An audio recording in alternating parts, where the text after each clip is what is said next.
Hello friends, आज हम बात करेंगे कहानियों की यानी पावर ऑफ स्टोरीज की। हमने बचपन से कहानियां सुनी है अपने दादी से, नानी से, दादा से, मामा से, नानी से और सुन सुनकर प्रेरणा ली। उनसे अपने आप को रिलेट किया, उनके साथ अपन ने फीलिंग्स को जिया। ऐसी एक कहानी, रियल स्टोरी एक सुनाना चाहूंगा सबसे पहले। अभी हाल ही की बात है, लॉकडाउन के इस पीरियड में ज्योति कुमारी साइकिल गर्ल के नाम से फेमस स्टोरी। एक लड़की जो हरियाणा के गुरुग्राम से 1200 किलोमीटर साइकिल पर चलकर अपने बीमार पिता को अपने गांव बिहार के दरभंगा ले गई, उस पर फिल्म बनने वाली है। इस तरह से हमारा अपना जीवन भी एक स्टोरी तो है ही। आसपास हम देखें, कौन सी कहानी हमें क्या प्रेरणा देती है, कितनी सकारात्मकता देती है, कितना मार्गदर्शन देती है। बच्चों को जब हम कहानियां सुनाते हैं तो हम बच्चों के चहेते बन जाते हैं। हम अपने आप को भी कहानियों के साथ रिलेट करके उनसे एक दिशा लेते हैं, अपनी राह तय करते हैं। ऐसी एक कहानी है। एक जंगल में एक वुड कटर रोज लकड़ियां काटा करता था। 5 साल से उसकी एक ही तनख्वाह थी। एक दूसरा वुड कटर आया और कंपनी ने उसकी तनख्वाह 1 साल में ही डबल कर दी।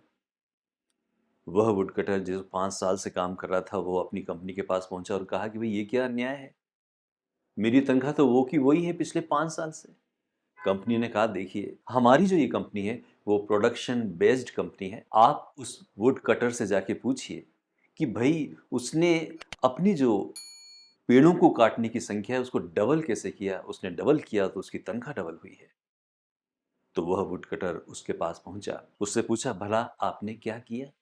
उस वुडकटर ने जवाब दिया कि मैं हर पेड़ कटने के बाद 2-3 मिनट अपनी कुल्हाड़ी को तेज धार बनाने में लगाता हूं। तुमने अपनी कुल्हाड़ी की पिछली बार कब धार लगाई? आप समझ गए होंगे हमने पिछली कहानी कब सुनी थी, अपने आप को उस कहानी से रिलेट करते हुए कब हमने प्रेरणा प्राप्त की, कब हमने अपने आप को रोमांचित महसूस किया, कब हमने मार्गदर्शन प्राप्त किया और फिर वह कहानी अपने आसपास के बच्चों को सुनाई। ये कहानी की पावर है। हम कहानी की पावर को समझें और एक बार फिर अपने आप को दूसरे मीडिया से हटाकर अपने बच्चों के साथ बैठकर वो कहानियां सुनाएं। क्योंकि दिलचस्प बात ये भी है कि हम सभी कहानियों को सुनाने में रुचि रखते हैं।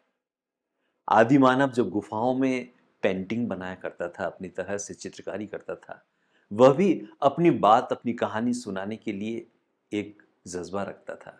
और आज जब हम सेल्फी लेते हैं और फेसबुक पर पोस्ट करते हैं तो वो भी एक कहानी ही है जिसे हम पेश करते हैं। तो आइए कहानियों को सुनने सुनाने का सिलसिला एक बार शुरू करें और अपने इर्द गिर्द की कहानियों से अपने अंदर पॉजिटिविटी लें, नई ऊर्जा लें, नई प्रेरणा लें और इन कहानियों को दूसरों तक पहुंचाकर अपने आप को, समाज को, राष्ट्र को इन कहानियों से लाभान्वित करें। आज के लिए इतना ही। Thanks a lot. See you tomorrow.